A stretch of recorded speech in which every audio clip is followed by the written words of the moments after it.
Today we're going to look at the Maxi-Cosi Lara2, which is a model that we've gotten a lot of requests to cover both from viewers and patrons, mostly I'd assume, due to its relatively low price. We won't be buying in the Lara for a full review, due to the fact that, just from pictures and video demos, the model has a couple of quite obvious, unforgivable flaws, which make it immediately a stroller that we know we wouldn't recommend. But we did want to make a short video anyway, explaining our reasoning in order to help any of you out who might be looking at the model. And starting off with the most obvious problem is the fact that, despite being otherwise entirely constructed as a modern ultra-compact, the Lara, for some who knows what stupid reason, has gone with dual front wheels, which, as attested to by several customer complaints, have made it frustrating to maneuver, in particular over anything other than perfectly smooth ground. Dual wheels do nothing for a stroller. If you don't believe me, please go to the store and test out the difference yourself. They only add vibrations when driving, create more surface area to slow down steering, especially when they run into pebbles and stuff, and multiply the number of places that will loosen to make steering even more frustrating in the future than it is right out of the box.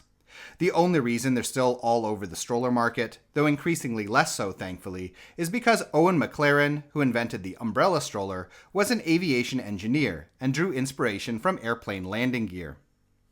Secondly is the fact that the Lara's rear frame clearly extends too far back in relation to the seat, which is any stroller's center of weight, and which then, in my experience, makes both tipping quite heavy and puts too much structural strain on the handle arms, both of which are also problems borne out by customer criticisms, where common themes seem to be that it's hard to get the model up curbs, that the handle is loose and/or strains too much or feels weak, and a further related problem that I didn't see from pictures, that many people find themselves constantly, accidentally activating the brakes as they walk.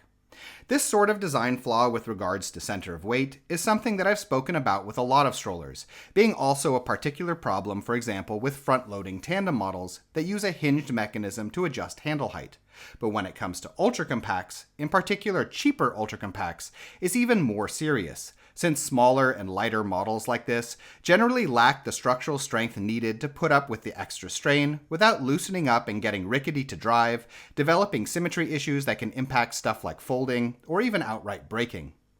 In any case, that's all I really have to say about the Lara today, and I hope this helps some of you looking at the model to understand some of its more serious potential problems. Without seeing it in reality, I'd rather not make a blanket statement that it won't work for anybody, but these factors are enough to make it uninteresting for me at least.